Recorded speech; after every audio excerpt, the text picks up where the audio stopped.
Hi, everyone, and welcome to a special Bella Asks episode of the Ethicast. I'm your host, Bill Coffin.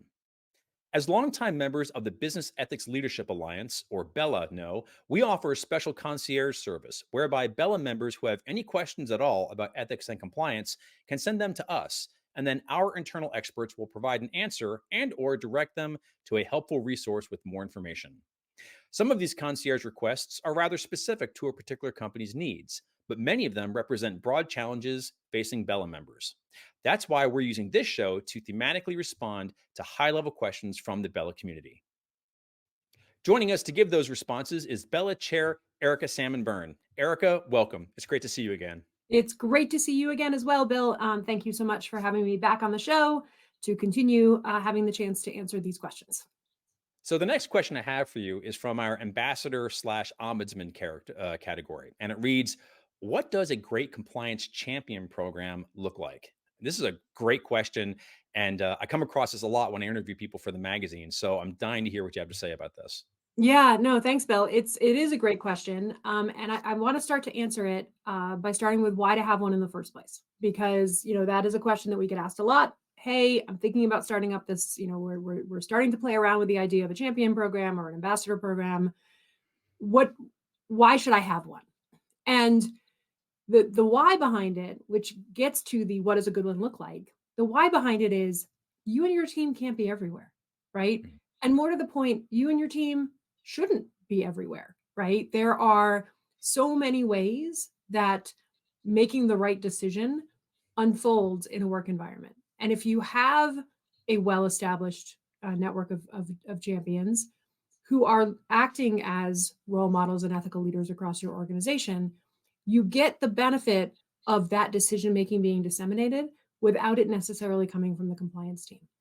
And so that's the why, right? It's a way of increasing your reach, and even more importantly, it's a way of embedding that decision making matrix in a business unit so that it becomes an organic part of the unit, right? It's not I'm doing this because compliance told me to. It's Mhm. I'm doing this because my responsibility to do the right thing is mine. So a good program is one that is, first of all, structured, right? You're asking these people to do something for you. You should put some structure around what the program is going to look like. How are your ambassadors going to be chosen, right? What goes into the process of choosing a good ambassador? Where should your ambassadors be located? Some companies have them in all regions. Some companies have them in certain regions based on risk. Some companies have them in certain regions based on size. All of those are perfectly valid ways of structuring the program. It's really a question of how do I get this kind of auxiliary communications channel, decision-making role model into my organization as a whole. Second question is, okay, now I understand kind of where I should have them. Who should they be? So two things that we like to see here on the who should they be piece. One is you could look at it as a high potential employee opportunity.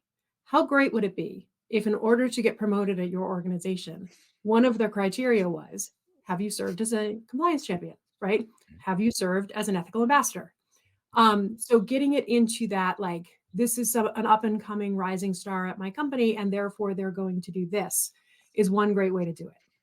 Try to make sure that they're not just coming from control functions. It's very easy to fall into a place where your compliance champions are your legal team members and out in country. Nope, that's not the point, right? Those people are already serving as counselors to the business, and they should be. You're looking for people who are naturally seen as leaders in their part of the business, to whom people listen already.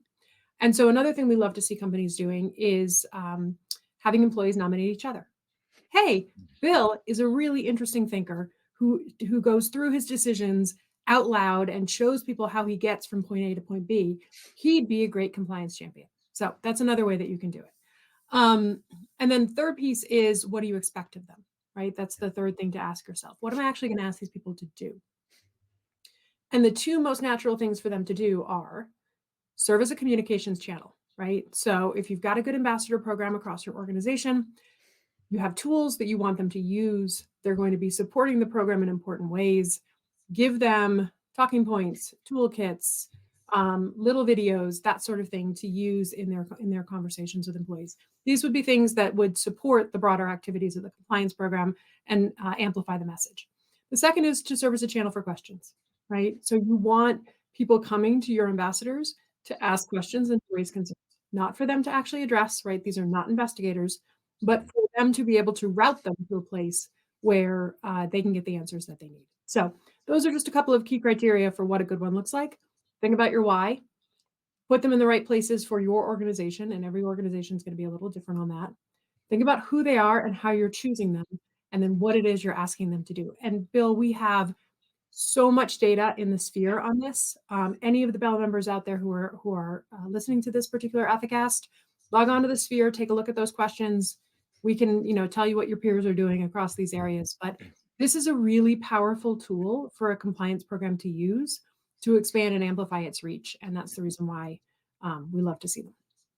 Outstanding. And if I can take the liberty of adding something for myself, every year, one of the best things I get to do is I get to interview a bunch of companies that are named to that year's World's Most Ethical Companies honoree list.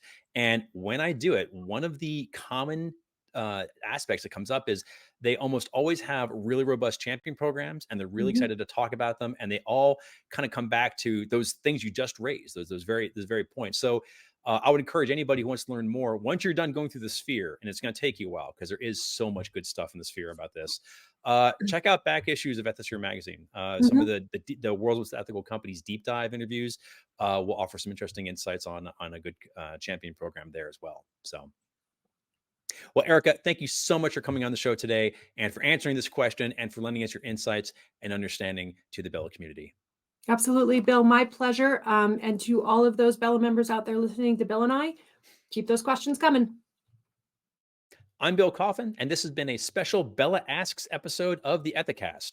For more episodes, please visit the Ethisphere YouTube channel at youtube.com/ethisphere. And if this is your first time enjoying the show, please make sure to like and subscribe either on YouTube or on our podcasting platforms at Apple, Spotify, Google, and Amazon Music. To learn more about BELA, please visit bela.ethisphere.com to request guest access to the BELA Member Resource Hub and to speak to a BELA Engagement Director.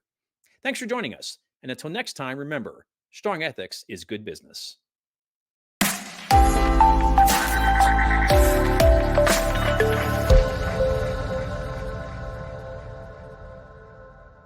Ethics doesn't just happen. You need to put in the time.